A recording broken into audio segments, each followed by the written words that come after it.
Good afternoon. Welcome to Cherry Bekaert 2018 DCAA update. This has been a webinar or seminar that we've been providing for about the last 15 years or so. Cherry Bekaert's government contracts practice is a robust practice. We currently work with over 200 government contractors of really every size, shape, and variety, including professional service, technology, cybersecurity, and manufacturing.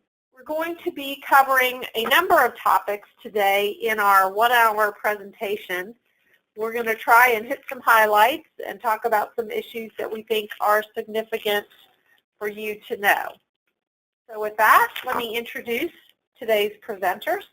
Again, my name is Susan Moser. I'm a partner in the government contracts practice. I started the firm's government contracts practice 20 years ago after being in industry for 10 years. In addition to myself, John Ford is a senior consultant in our practice. He's been with the firm for over 12 years. Prior to that, he retired from the government as a procurement attorney in a number of different roles within DoD, including serving his last 10 years as Deputy General Counsel with DCAA. In addition to John and myself is Kurt Smith. Kurt Smith joined our firm about 18 months ago. Prior to joining Cherry Bekaert, Kurt was with DCAA for 12 years in a number of different audit roles, including as a resident auditor, auditing corporate office and segment costs, and in a branch office conducting a variety of audits of small and mid-sized contractors, and he also supported fraud investigations. The three of us will be tag teaming today. We'll be leading different sections, but you'll hear some interaction and comments from all of us throughout our presentation. Let's talk about our agenda. So we've been doing, as I mentioned, we've been doing this webinar for a number of years, and we typically call this the DCAA hot button. This agenda is a little different than in past years. We're going to first talk about today the recently approved NDAA for 2018. There are some very significant issues that affect DCAA and consequently contractors that came out of the NDAA. So we're going to talk about a number of aspects of that regarding DCAA. We're also going to talk about some of DCAA's objections to some of the requirements in the NDAA.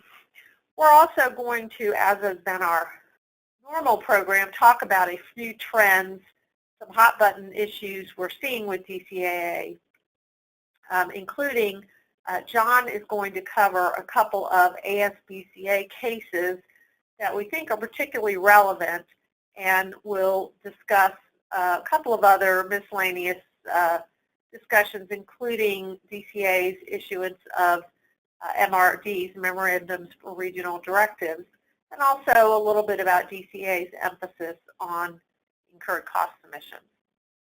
So as I mentioned, we do have a lot of material to cover in a short period of time, and while we're going through the material, we won't stop during the presentation and answer questions, but you can definitely submit questions through our chat feature. If you have a question, please go ahead and send a question in. At the end of our presentation, based on time, we will try and answer any questions that we have time for at the end of the presentation. For those that we can't cover during today's webinar, we will follow up with you after the presentation and try and answer your questions. A lot of you ask for copies of our slides. We do always make our slides available.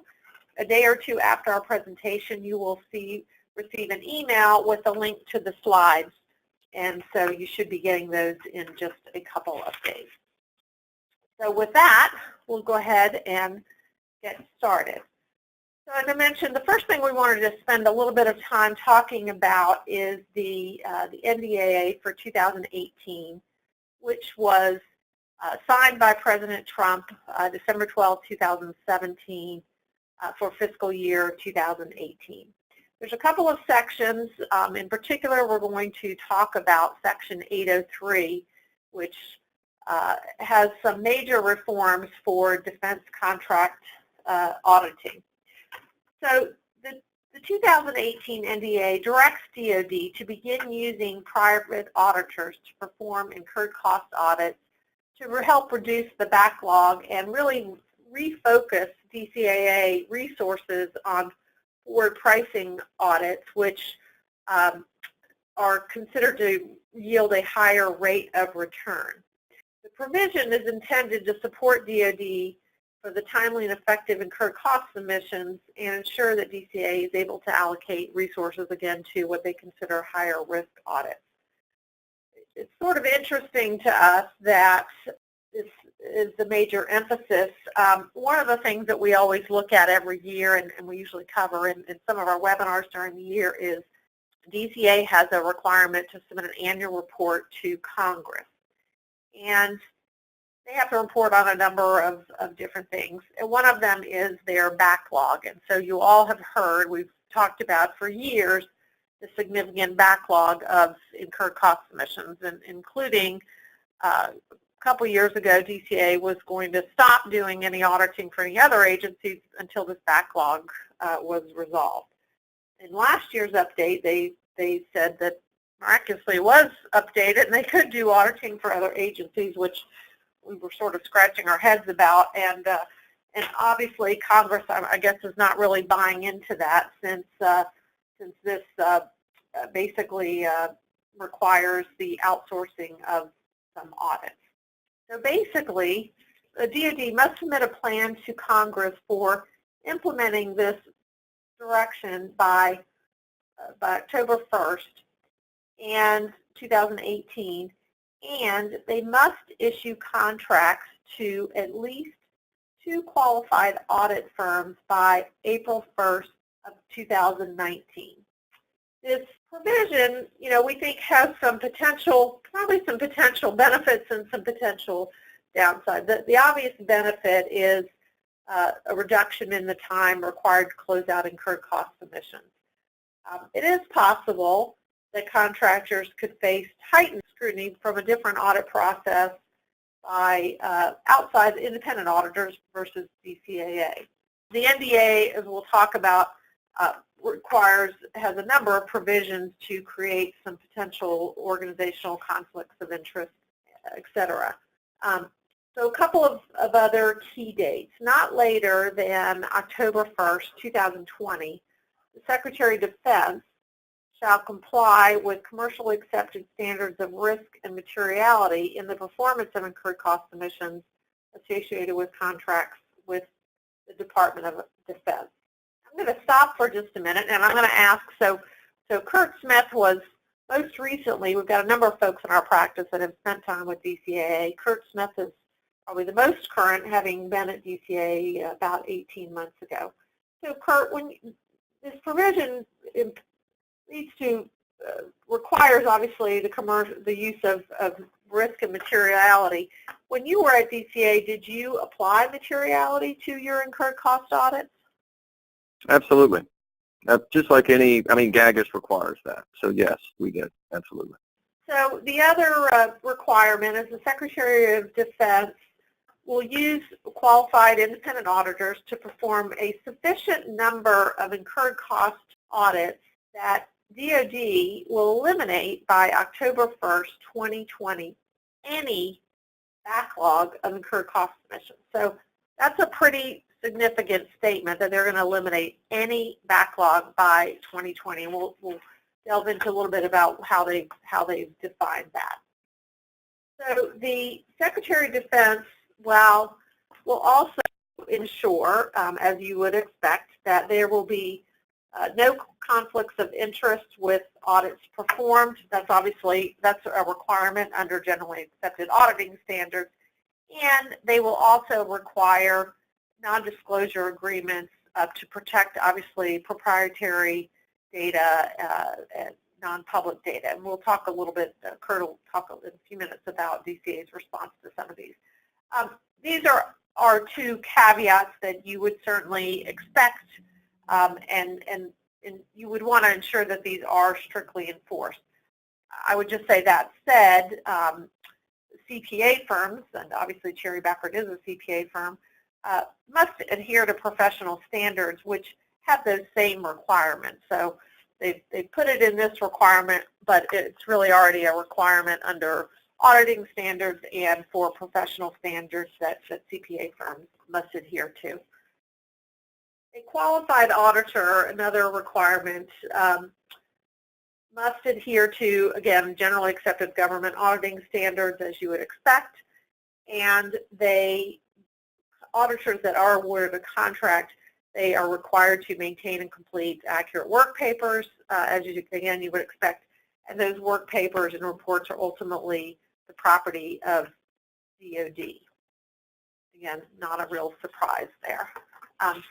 Now I'm going to ask Kurt to talk a little bit about what some of DCAA's objections are to these requirements. As you would imagine, there's a fair amount of pushback from DCAA on this. So Kurt, why don't you talk a little bit about that?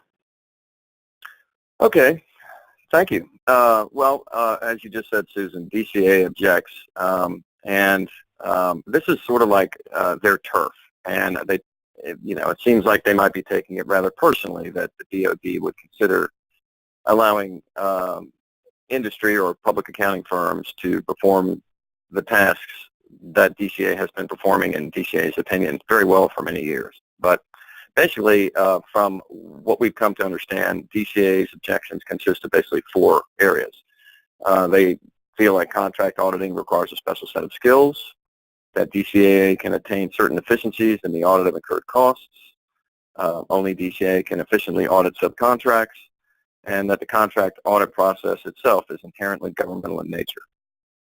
So in terms of the first objection, DCAA feels like the expertise of its workforce is much greater, given that contract auditing is all that DCAA does.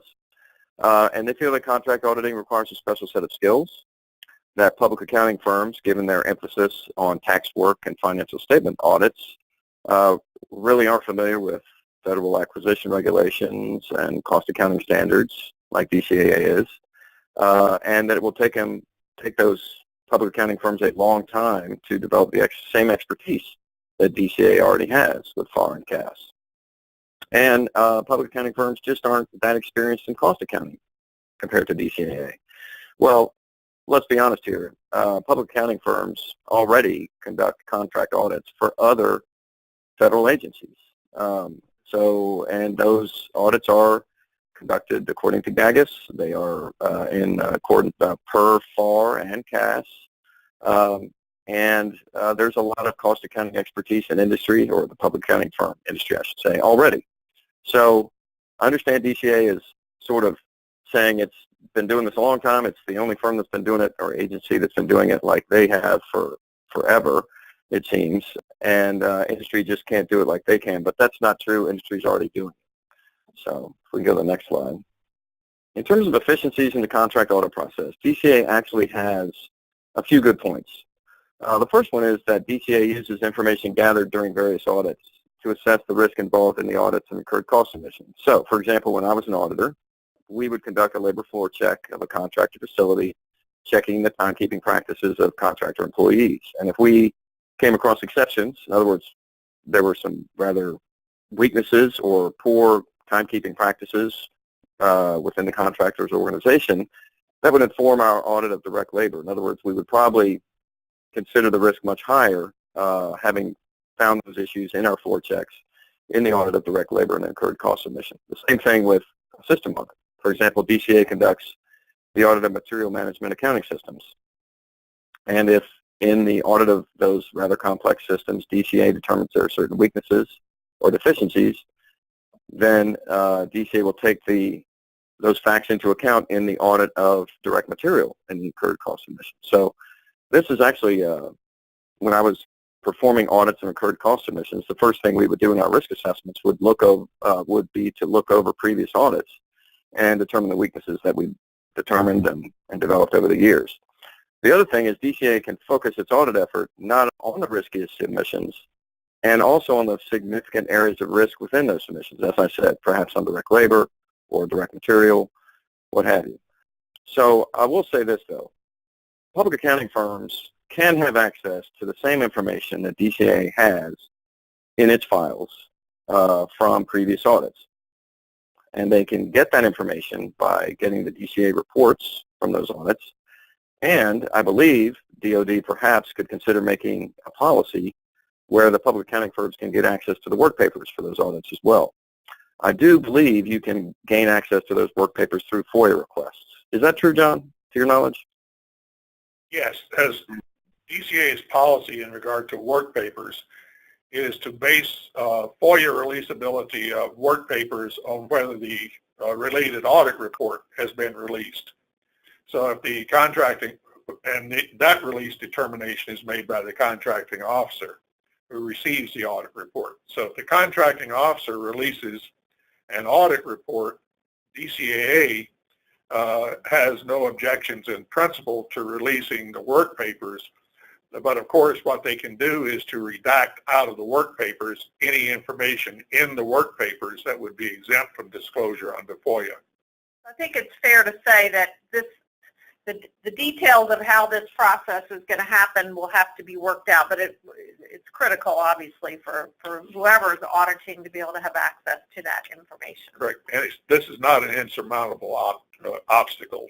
It is something that can be overcome, I think, rather easily. I would agree with you wholeheartedly.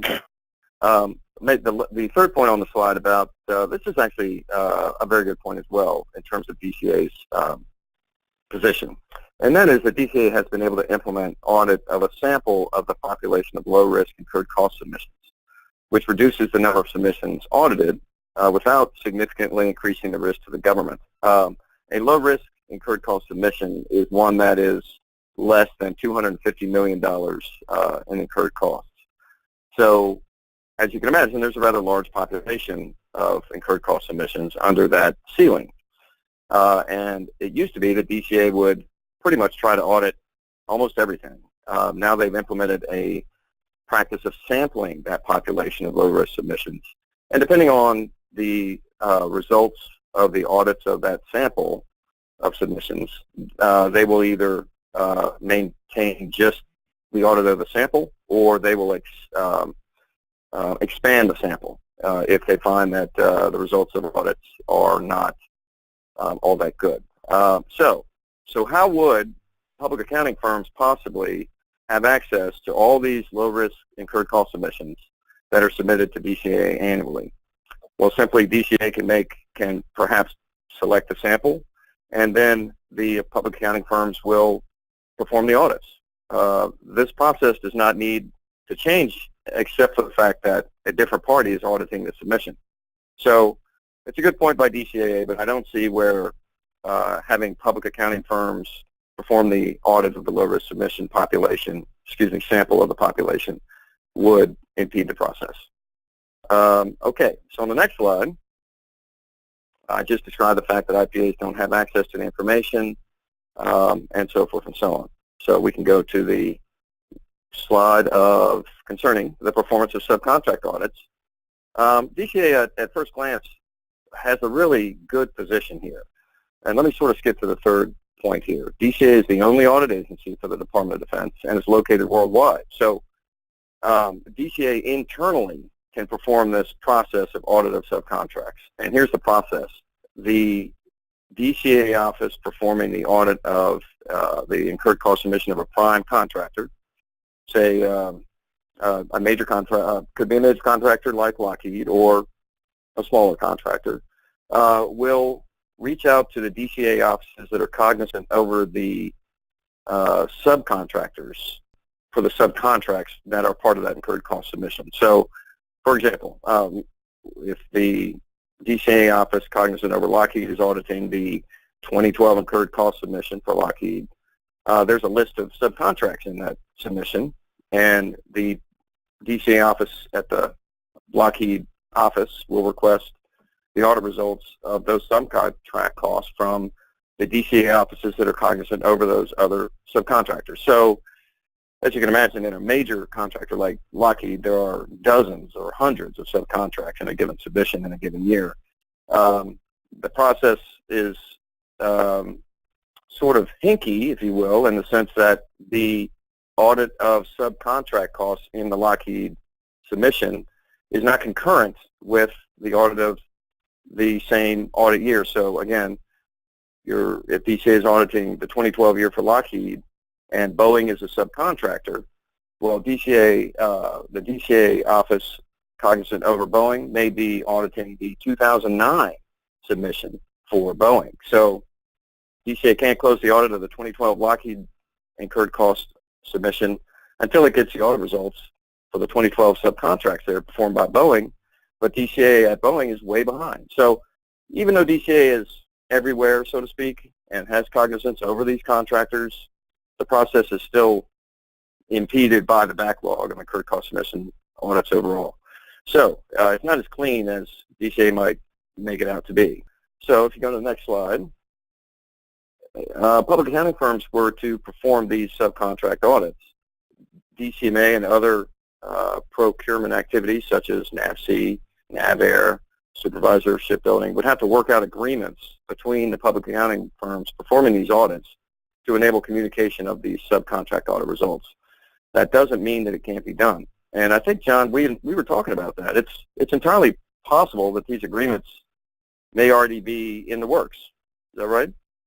Well, when DOD issues its guidance, I'm sure that that'll be coming out, is how do you handle subcontract audits.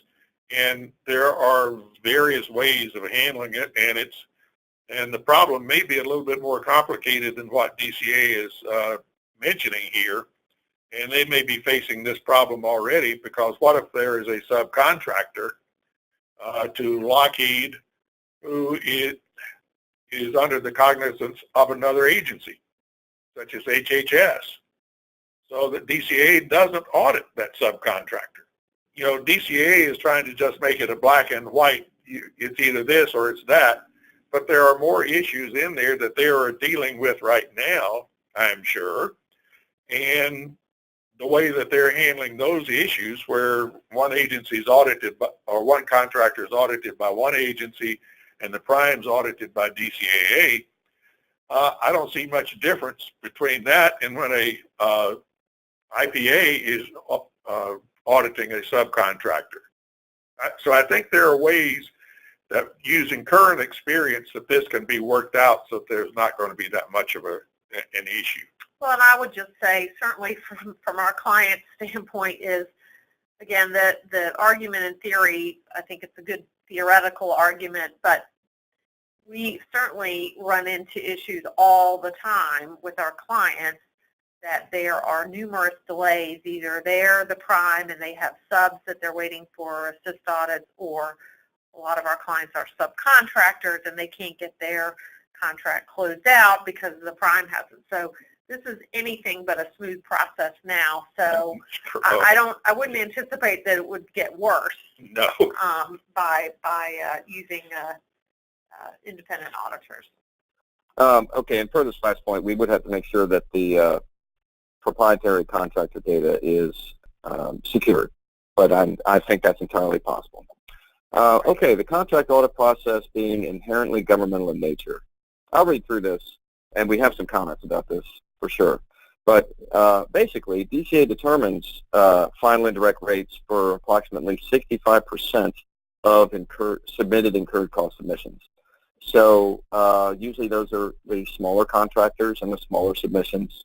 And the contracting officer, of course, is fine with DCAA determining those indirect rates. However, having said all of that, there are times when DCAA is in a position to determine the rates, but the contractor disagrees entirely with DCAA's position or its final audited rates, and it's thrown over to the contracting officer anyway. So again, it's not as clean as it might appear. The regulatory authority, of course, is 42.705. DCAA's point is that per FAR 7.503, the process of determining whether costs are reasonable, allocable, and allowable is an inherently governmental function. And so that is what DCAA does in determining final indirect cost rates. So if it's an inherently governmental function, then only a governmental agency can perform that function. we'll go to the next slide. The remaining 35% of incurred cost submissions, the final indirect rates for those are determined by the contracting officer. DCA's position is that they are still contributing into an inherently governmental function, if you will, because they're conducting the audit of those incurred cost submissions. They complete the audit, and then the contracting officer negotiates final indirect rates with the contractor. Again, DCAA says, hey, we've done all the work of determining what's reasonable, adequate, and allowable in these submissions. The contracting officer, of course, chooses to agree with us or not, and then negotiates final indirect rates. But we've done a lot of work that is inherently governmental in nature. So the DCAA's point is, well, using public accounting firms to conduct incurred cost audits and perform this inherently governmental function is going to require the performance of more work by contracting officers. Meaning, the way I see this, contracting officers may grow their own audit staff so that they, within the procurement activity itself, some of the audit work formerly or currently performed by DCAA will be performed by the procurement activities. Also, well, I just have to say that this whole argument to me just doesn't hold a lot of water. I mean, John and Susan, I think you might want to comment, but would you agree that the fact that a regulation refers to determining costs as reasonable, adequate, and allowable as a governmental function is simply not, it doesn't mean that industry can't perform the same function? Well, and I guess from my standpoint, that ship has sort of already sailed. I mean, there are plenty of agencies outside of DoD that have been outsourcing their audit function to other firms for many years. So DoD is not a unique agency. Other agencies have already made that determination that they don't deem that that's a conflict. Right. And there are two major fallacies with what DCAA is saying here, other than the point that the ship has already sailed. First, the policy on inherently governmental functions is a policy statement. It is not a statutory statement. The NDAA is a statute. So obviously, by statute, Congress can override agency policy. The other fallacy is DCAA doesn't have any independent authority to be doing this work. DCAA audits as the representative of the contracting officer.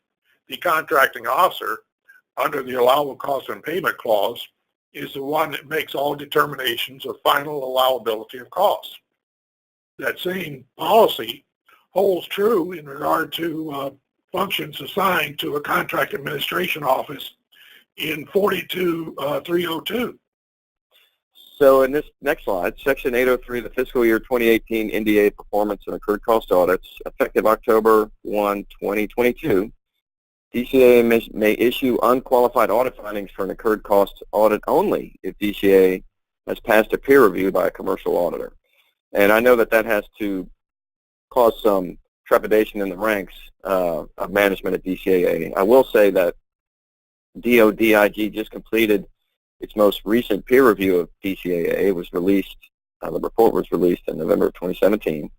And I believe that occurs every 3 years. And I will say, too, that DCAA's preparation for that peer review by DODIG is a very diligent one. DCAA is very sensitive, of course, to issues that come up in the peer review and wants to pass, frankly, with flying colors. Of course, DODIG doesn't seem to let that happen. And given the diligence with which DCAA prepares for the DODIG peer review, I wonder what they're doing to prepare for a peer review by a commercial auditor. It could be very interesting. And of course, the peer review. Hey, Kurt, so just for clarification for our audience, so independent certified public accounting firms are required to have a peer review under the American Institute of CPAs. A peer review is, just as it sounds, it is a review that is conducted by another CPA firm of a CPA firm's audit process, and the report is issued. And so CPA firms have been having peer reviews conducted by other CPA firms for years. DCAA has only had a peer review by the DoD IG and has never had one by an outside firm. And so for DCAA, it is a potential big deal. And obviously, if they don't pass it, then they got other problems.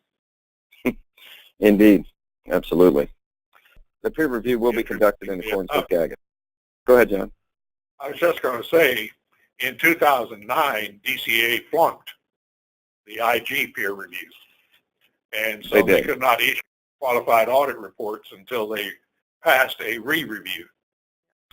Yes, and I was at DCAA when they flunked that report, and I will say that it caused a lot of change, which is a very, very healthy thing. I think the changes that did occur, generally speaking, were very healthy. And I'm grateful for the peer review process. In other words, it works. So we'll see what happens with the review from a commercial auditor. Again, it could be very interesting. Okay, next slide. So again, Section 803 of the NDAA states that the Secretary of Defense will notify DoD contractors within 60 days of receipt whether an incurred cost submission is qualified. Audit findings will be issued no later than 1 year after the date of receipt of qualified incurred cost submissions. And following October 1, 2020, if audit findings are not issued within 1 year after the date of receipt of a qualified incurred cost submission, the audit of the submission will be considered complete. That is radically different from the way DCAA does business today. DCAA essentially audits until they feel the process is complete. There are time frames, there are metrics they try to meet, but certainly trying to audit very complex submissions by major contractors, especially within a year, will be very different than the way DCAA has performed those audits in the past. Okay, next slide. So the Act states that... Just another point on that. We will we'll be talking a little bit more about this later when we talk about the current emphasis that DCAA has on adequacy of incurred cost submissions. It's really in an effort to sort of prep for this, but this is a major change, very significant. Yes, absolutely. So the Act addresses multi-year auditing and states that it may be conducted only to address outstanding incurred cost audits for incurred cost submissions submitted to DCAA more than 12 months before the date of the enactment of the section of the NDAA. So in other words, basically going forward, DCAA will not be able to perform multi-year audits per the Act. However, there may be exceptions where DCAA submits a written request to the comptroller. DCAA's objection is that they would very much like to continue to perform multi-year audits because they reduce labor costs significantly and they reduce the time required by contractors to support the audits. It's a good thing all around. And it's been a big part of how DCAA has reduced its incurred cost audit backlog. DCAA contends that the current time frame of 36 months for closing out of physically completed contracts requiring settlement of indirect cost rates, it's in FAR 4.804, is a more realistic time frame. This time frame of 36 months has been in the regs for a while now, and DCAA has been missing it. And yet, now that DOD and Congress is saying you are only going to have a year to complete any audit of an incurred cost submission, DCAA is now backing up saying, whoa. Can we at least have the total 36 months that's currently in the regs? So DCAA is feeling the heat. Okay, Susan? Okay, so we're going to wrap up our discussion of the NDAA, but I think you can understand why we wanted to cover it because these are such significant changes to the DCAA environment that we've all been operating under. So just a couple of other kind of wrap-up points. Obviously, the Undersecretary of Defense may request waivers of these various requirements on a case-by-case basis. The DCAA director must include DCAAs in their annual report, the total number of waivers issued, the reasons, et cetera. A couple other just sort of miscellaneous items in the NDAA I just wanted to point out. In Section 811, revises the requirement for certified cost and pricing to $2 million for contracts after June 30, 2018. It's currently up from $750,000. This is really significant. Really is an effort to try to reduce, I think, the burden on the contractors. I think this is particularly significant for change orders. There's lots in large projects. A $750,000 change order is not that big, but you have to require certified cost and pricing data. Where when it changes to $2 million, that will certainly reduce the number. So we think this is a pretty significant change and I guess a positive for contractors. One other item I'm sorry. Susan, one thing before we move on. Thank you. Sorry to interrupt you like that. I just wanted to point out the one thing the Act has not provided is additional headcount for DCAA. And to me, that just means that Congress doesn't trust DCAA to get the job done.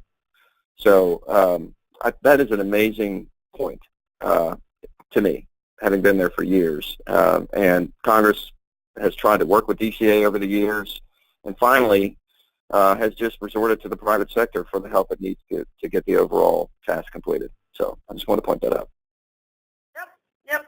The last thing I wanted to mention, and this is not specifically related to DCAA, but I think it's significant, so I wanted to point it out.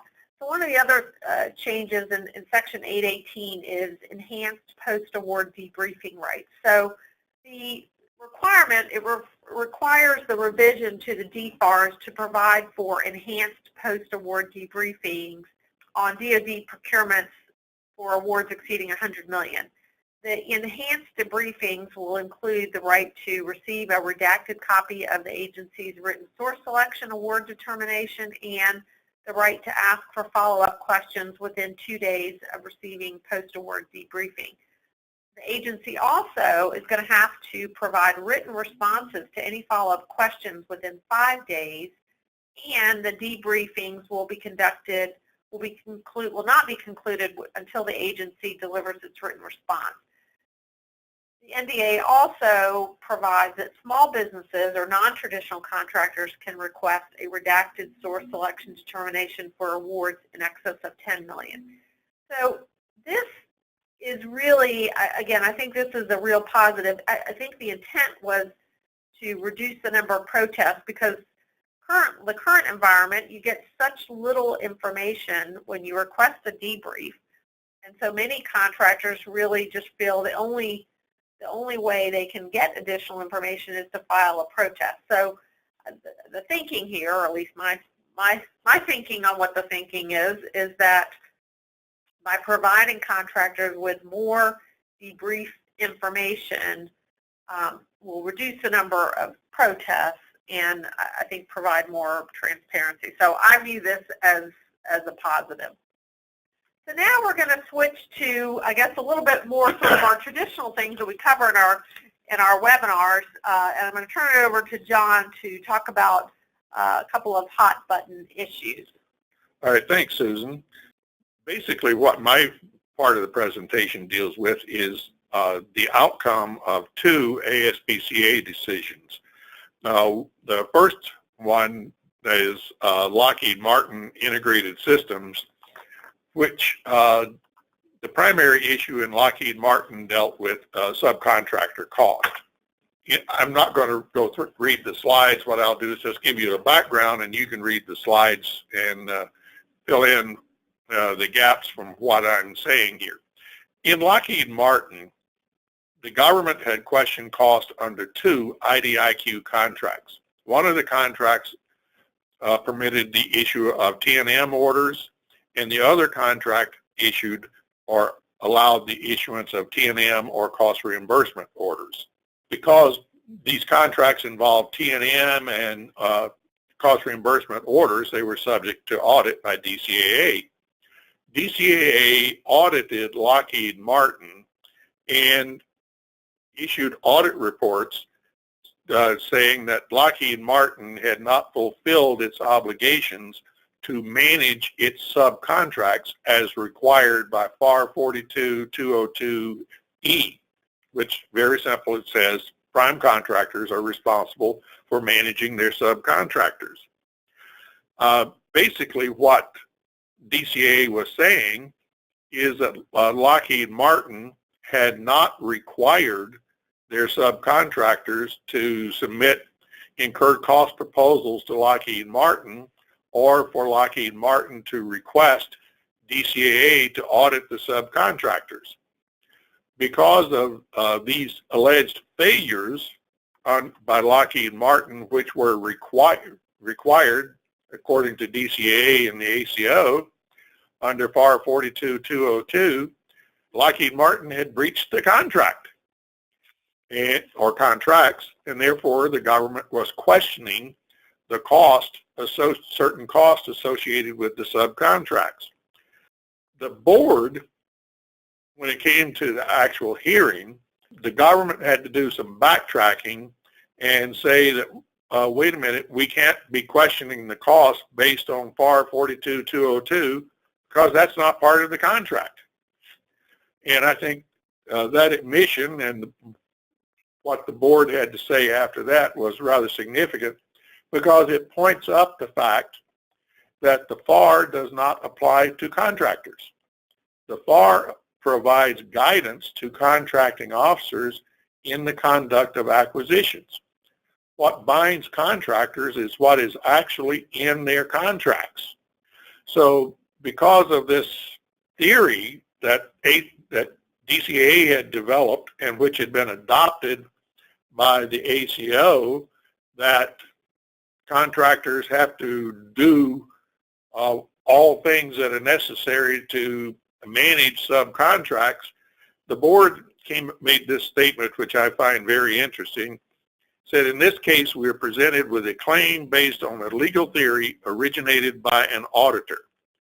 The government has gone forward with a claim for over $100 million that is based on nothing more than a plainly invalid legal theory.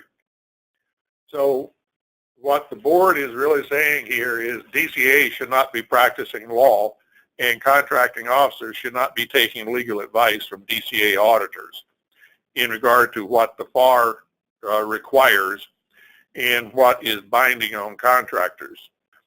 Another issue in Lockheed Martin was where the government was asserting that Lockheed Martin had not produced or provided documents to support subcontractor labor cost that were being claimed by Lockheed Martin.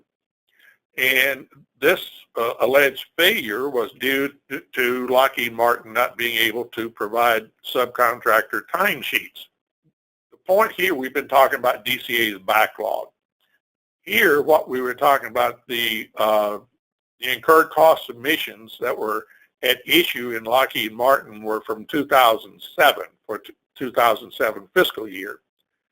And the audit reports were issued in 2014. So what you have is a 7-year gap between the end of Lockheed's fiscal year and when the audit reports were issued. So what the board observed in this case is that the audit clause 52215-2, which is the basic audit clause, requires contractors to retain records for 3 years after final payment, or any shorter or longer period required by FAR subpart 4.7 or another clause of the contract. The contract specifies the records retention period for contractors.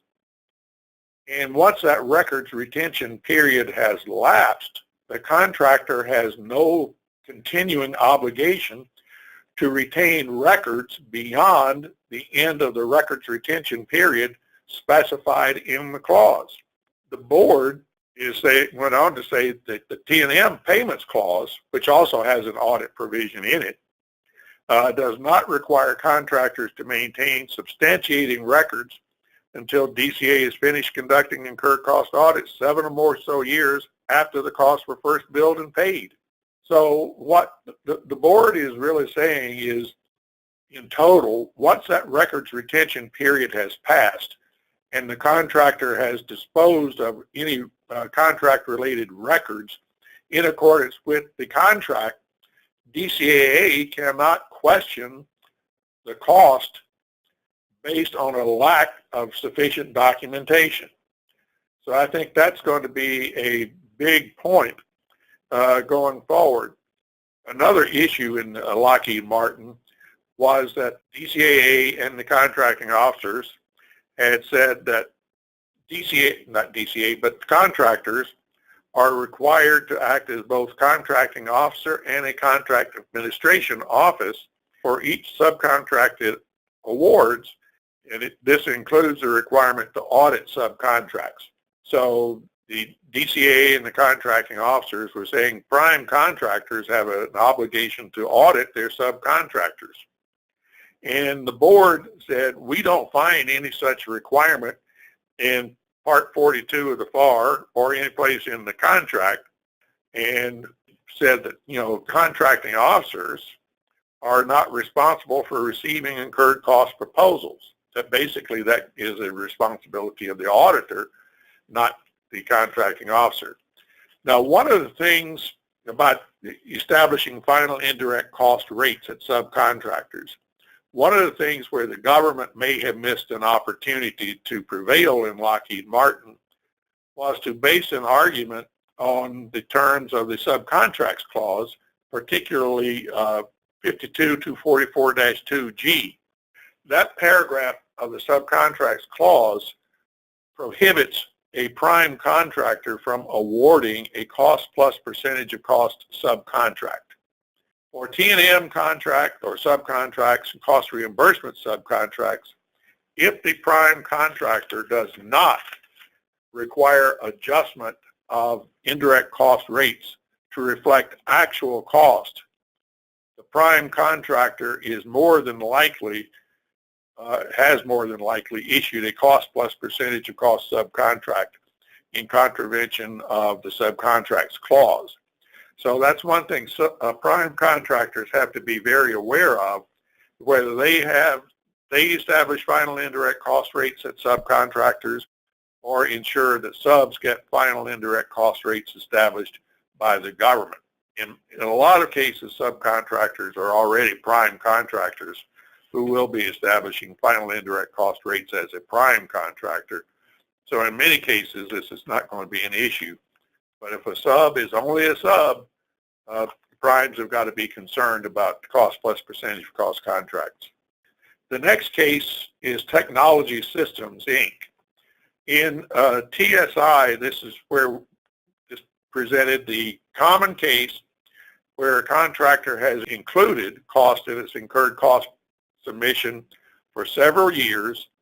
DCAA has never questioned the cost, and then out of the blue, the same costs that have been there for years are questioned by DCAA. Now, of course, this is a very infuriating consequence to contractors when they have been going along thinking, all right, these costs are good, then all of a sudden DCAA says, no, they're not. And theoretically, there were two bases upon which a contractor could challenge this sudden change of heart on the part of DCAA. One of these is what's called the Doctrine of retroactive disallowance. Interestingly enough, in TSI, the contractor did not argue for the doctrine of retroactive disallowance, but this was an issue that was raised by the judge who actually heard the case in a dissent to the decision in chief in this particular case. This is an interesting point about TSI. From a procedural standpoint, the judge who heard the case had one conclusion, but the other members of the panel who reviewed the record came up with a different conclusion than the judge did. So the judge who heard the case wound up writing a dissenting opinion against what the other two members of the panel who did not hear the case decided should be the outcome. But getting back to the doctrine of retroactive disallowance, basically what it is, it's where unilateral conduct on the part of the government has led a contractor to believe that certain cost or accounting procedures by the contractor are acceptable to the government. This retroactive disallowance doctrine is a form of what's called a legal theory of what's called estoppel. What the estoppel means is where one party's conduct has led another party to act in certain ways to its detriment. And what the board went on to say is that before estoppel can apply against the government, there must be affirmative misconduct by the government. In other words, the government must have affirmatively misled a contractor. Here, the board found that DCAA had not engaged in any affirmative misconduct and had not misled the contractor into believing that the cost that had been incurred in prior years and claimed in prior years, which were consulting costs, would be accepted in future years. The next point, the next theory that could be used to challenge a cost or challenge DCAA's disallowance of costs that had been claimed in the past and had gone unchallenged is the theory of prior conduct. Under the prior conduct or prior course of dealing, there must have been facts that indicate both parties had the same understanding of the terms of the contract. Here, the board said that there was not evidence in this case to show that DCAA and the contractor had the same understanding of the sufficiency of invoices from a consultant in regard to past years. So because there was insufficient evidence of a prior course of dealing, the board did not follow that or sustain the contractor's appeal based on the course of dealing. However, the board did say it is possible for a course of dealing between an auditor and a contractor to arise if the facts are present, but they just were not present in this particular case. So those are a couple of things about general observations about DCAA's ability to question cost in future years that have been accepted in prior years. However, turning to the merits of whether the costs were properly questioned by DCAA, the board sustained the contractor's appeal. What DCAA was saying is that the contractor had submitted invoices for consultants, but had failed to provide consultant work product. And DCAA was arguing, and the government was arguing, that under FAR 31-205-33, that before consultant costs were allowable, that the consultant had to submit work product. And the board said that's not necessarily true. What the board was saying is that in this case, the invoices that the consultant submitted contained enough information to constitute work product, so that a separate document called work product was not required by the cost principle. The board went on to say, in regard to this retention of records, that DCAA's interpretation and the ACO's interpretation doesn't account for the case where the invoices include data that the FAR defines as work product, such as persons visited and subjects discussed.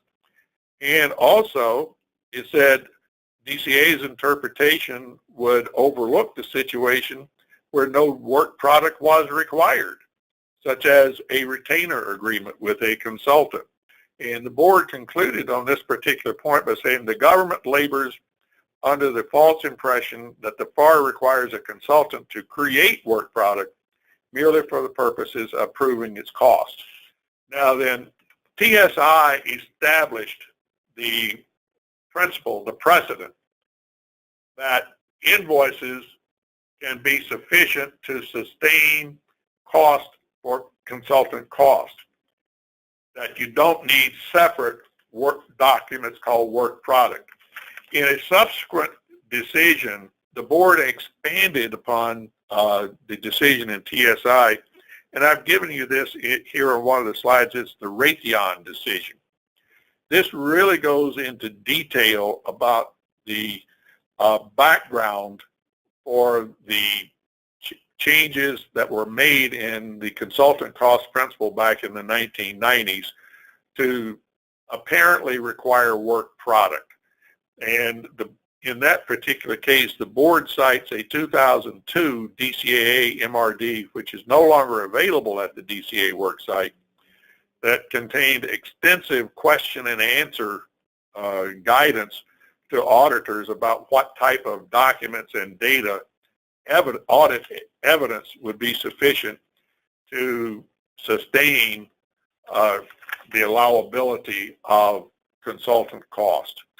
So John, I think that there's a couple of really key points in all this. So the reason that we spent time on these cases, and we'll get to the MRDs here in a minute, is really to point out, particularly in technology systems, one of the things, and this happens to probably half the people listening have experienced this, you've been claiming costs a certain way, no issues for multiple years, and all of a sudden it becomes an issue, and so your response is, we've been doing it this way for a long time. And just because that's been the case doesn't mean that you have, that's correct, and you can't rely on that. So I think that's an important point. Correct. And then really this other issue about documentation for consultants costs, because that comes up all the time about, where's your report, where's this? And so the bottom line on that is you don't have to necessarily generate a report to determine work product. So, correct. So with that, we're going to switch, and we only have a few more minutes. We want to just wrap up with a couple of things. So typically, when we do this, our DCAA update, we spend a lot of time discussing current DCAA guidance, which is published in the form of what we call MRDs, Memorandums for Regional Directives. So the MRDs really provide guidance to DCAA personnel in between printings of the CAM, the Contract Audit Manual. So DCAA issues numerous MRDs annually and post them on their website. They only post, however, what they consider to be releasable. So one of the things that is a very interesting and maybe alarming trend for us is that the recurrence of DCAA postings on the MRDs has dropped significantly. So in 2017, only 4 MRDs were posted, and frankly, most of them, they were really not significant. 3 were basically dealing with sort of internal matters that really are not significant to contractors. The only one that really had any application outside the contractors was audit guidance on the application of DFAR's change in the independent IRD and DMP costs. There were only 4 that were issued. There was definitely more issued than that, but there were only 4 that were released. So 17, they posted 4. In 2016, there were 6 that were published. In 2015, there were 8 that were published, and in 2014, there were 14. So as you can see, there's definitely a trend of releasing more or less and less information. So this was troubling to me. One of the questions I asked Kurt was, when you were at DCAA, how many MRDs are typically released? And so, Kurt, if you're able to just comment on that. Well, usually 2 or 3 a month.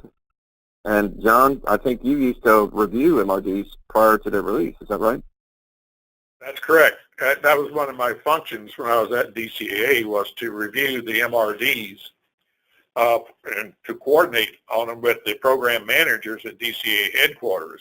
And several were coming across my desk each month. And if they're not coming out with these MRDs any more than what they are, this raises a question to me about the staffing at DCAA headquarters. So typically, that's why we really didn't spend any time on the MRDs, because it really didn't provide insight into the things that DCAA is going to be focused on, which is historically in the past that really gave us a lot of good insight. So we're just about wrapped up. Just a couple of quick things I wanted to mention. So we talked about in the NDAA in Section 803 does have this requirement for DoD contractors to receive notification within 60 days of receipt of that their incurred cost submission is qualified. DCAA has definitely had a big focus over really the last couple of years on reviewing incurred cost submissions for adequacy. There is an adequacy checklist for anyone that's doing incurred cost submissions. We review them for a lot of companies or prepare them. We always look at to make sure that the adequacy is complete. But part of what DCAA has been doing is they have been kicking back, if you will, a lot of incurred cost submissions as not adequate. And the reason for that is that clock starts ticking. So in that annual report to Congress, part of their metrics is, what the backlog is. Well, if it's not considered adequate, then they don't have to count that. And so that's definitely a trend that we've seen. I think actually in the last couple of months, I've seen even an increased emphasis for DCAA really getting, I would say, beyond nitpicky on some issues on incurred cost submissions that they're adequate, but there's some, I would call them sort of nits and gnats in terms of on the submission. So that's a trend we wanted to point out because we certainly see that will continue. Unfortunately, I do see that we are out of time, and we are not going to have time to answer questions. I have received several questions here, and I'm sorry we don't have time to cover those. We will, if you did submit a question to us, we will follow up directly with you. If it is a question that is significant and we think has some relationship to the wider audience, we will post that answer. As I mentioned, you will get a copy of the slides. I will also did want to mention we have a very active blog, and we post a lot of information, things of interest to government contractors, not all just related to DCAA. A lot of it obviously with tax reform and other things. You can check our website, our blog. You can sign up to receive copies of our blog posts as soon as they are posted. So with that, we will conclude our webinar today, and we hope that you found something of value. Thank you.